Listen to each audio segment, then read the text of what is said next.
জঙ্গলমহলের সবচেয়ে বড় উৎসব মকর সংক্রান্তি।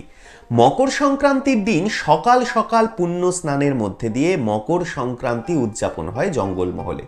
মাংস পিঠে, ডুমো পিঠে, মশলা পিঠে, গুড় পিঠে, বিভিন্ন পদের পিঠে তৈরি হয় জঙ্গলমহলের বাড়িতে বাড়িতে।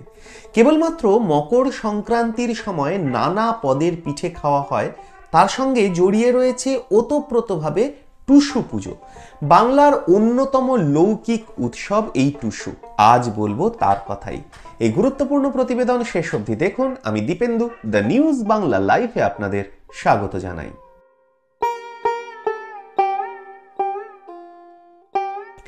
মকর সংক্রান্তির আগের দিন বাজার হাট থেকে টুসু কিনে নিয়ে আসেন জঙ্গলমহলের মূলবাসী আদিবাসী সম্প্রদায়ের মানুষজন। তারপর নানা পুজোর সামগ্রী দিয়ে সারা রাত ধরে টুসুর পুজো করা হয়। মহিলারা রাত জেগে টুসু গান করেন। তার পরের দিন সকালবেলায় মকর সংক্রান্তির পুণ্য স্নান করার সময় টুসুকে বিসর্জন দেওয়া হয়। কেবলমাত্র বছরের এই একটা সময়ই এই টুসুর চাহিদা থাকে একেবারে তুঙ্গে। বছরের কেবলমাত্র একটা সময় লালগড় ব্লকের কেন্দডাংরি গ্রামের 10 থেকে 15টা পরিবার টুসু তৈরি করে থাকেন। এই বছরও টুসুর চাহিদা কিন্তু বেশ ভালোই রয়েছে। মহাজনদের কাছ থেকে অগ্রিম বুকিং পাওয়ায় দিবারাত্রি এক করে বাড়িতে বাড়িতে চলছে টুসু তৈরির কাজ। কাঠ ও মাটি দিয়ে টুসুকে তৈরি করে প্রথমে শুকনো করা হয়, তারপর রং করে নানা গয়না পরিয়ে সাজসজ্জায় সাজিয়ে তোলা হয় টুসুমণিকে। মকর সংক্রান্তির আগে থেকেই বিভিন্ন বাজার ও হাটে বিক্রির জন্য কেন্দডাংরি গ্রাম থেকে টুসু রপ্তানিও হয়ে যায়। কেন্দডাংরি গ্রামের মধুসূদন দাস বলেন, বংশ পরম্পরায় দীর্ঘদিন ধরেই আমরা টুসু তৈরি করে আসছি।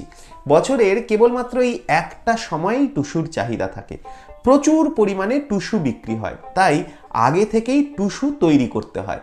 লালগড়, ঝাড়গ্রাম, বেলপাহাড়ি সহ বিভিন্ন বাজারে টুসু চলে যায়। টুসু বিক্রি করে ভালো একটা অর্থ উপার্জনও করা যায়। কেন্দডাংরি গ্রামের 10 থেকে 15টা পরিবার মকর সংক্রান্তির সময় টুসু বিক্রি করে বেশ ভালোই অর্থ উপার্জন করে থাকেন। আপনাদের এলাকায় হয় নাকি এই টুসু পুজো? আপনাদের মূল্যবান এবং গুরুত্বপূর্ণ মতামত জানান দ্য নিউজ বাংলা লাইভের কমেন্ট সেকশনে। আর দেখতে থাকুন দ্য নিউজ বাংলা লাইভ। দুর্নীতি রাজনীতির বাইরে এই ধরনের সব খবর জানতে চোখ রাখুন কেবলমাত্র দ্য নিউজ বাংলা লাইভে।